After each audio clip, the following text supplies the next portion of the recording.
Hello, hello! Today I'm going to show you how to complete the journal quest, clearing a tier 8 solo dungeon with tier 3 gear. For this, I'm using the nature staff with Scholar Cow, Scholar Rope, and the Scholar Sandals, with the torch as the offhand and a tier 3 bag and cape just to flex, and as for the food we're using tier 7 roast as it does not affect you getting the journal completion. And with the side of poison pots just for a faster clear. You can use higher tier poison pots, but for this I don't think it's necessary. Tier 4 is perfectly fine.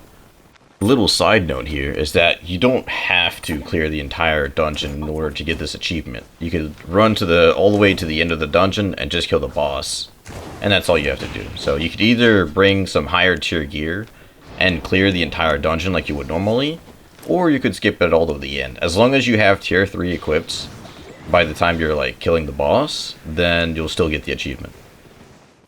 Also, another quick important side note, with this build, you're going to need Revitalize. So if you're just brand new and you don't have any specs at all in nature, you're going to have to kill a few mobs, not that many, but just a few open world mobs to unlock Revitalize, because it is vital to actually being able to kill these bosses.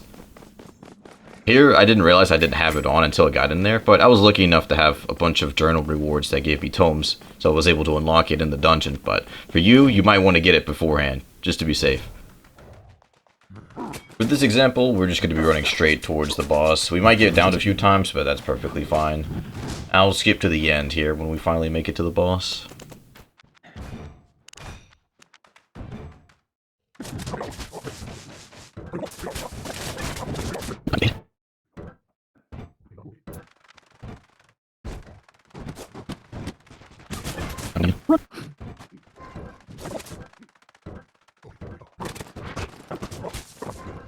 Now, as for the strategy for this boss, it's pretty straightforward. First off, you want to pop your defenses early, which is your robe, and make sure you have your food on as well, which I forgot to put it on at the beginning of the fight, but it's fine. So food check, use your armor early, and then once he's down a certain amount of health, he'll actually start using his abilities, and that will give you your little opportunity to heal yourself. So here you'll see he'll do like 3 or 4 swings, and while he's swinging, I'm casting my Q. And then once he casts his ability, dodge out of it, and then start healing yourself. And I swap between, I'll do like, depending on how low my energy is, I'll either use the Revitalize, or I'll use my energy on my helmet. And one thing with this boss that can be quite annoying is that once he reaches 10 to 20% of his health, he'll start doing a spin attack that can be extremely devastating. Like, the thing hurts like crazy. And here you'll see that I definitely underestimated it, and I just got melted. So next time what I'll do is I'll try to keep him close to the chest when he does it first, because since we didn't clear the room, we don't have much space to actually kite him. So next time what I need to do is kind of stick around to either like very far down the stairs or like next to the chest. That way when he's doing his spin, I have plenty of room to move around.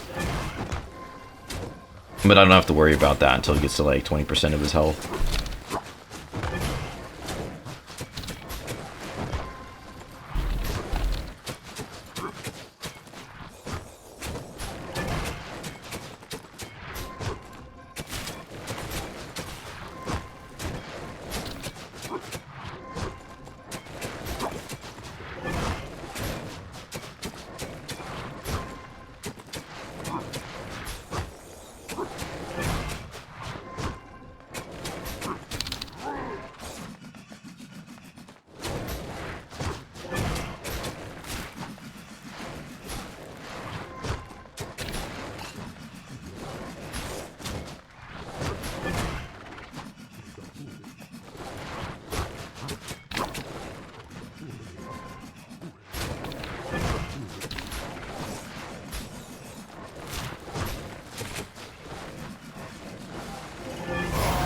And there you have it. GG's, you've killed the boss. All of the bosses are going to be very similar in the way they fight. Some of them, I believe there might be like a few of them.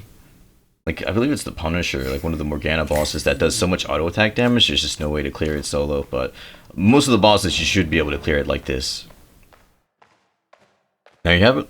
Hopefully this video was helpful for you guys. If it was, feel free to drop a like, drop a comment if you guys were able to actually complete a solo dungeon with this. And I'll catch you guys in the next one.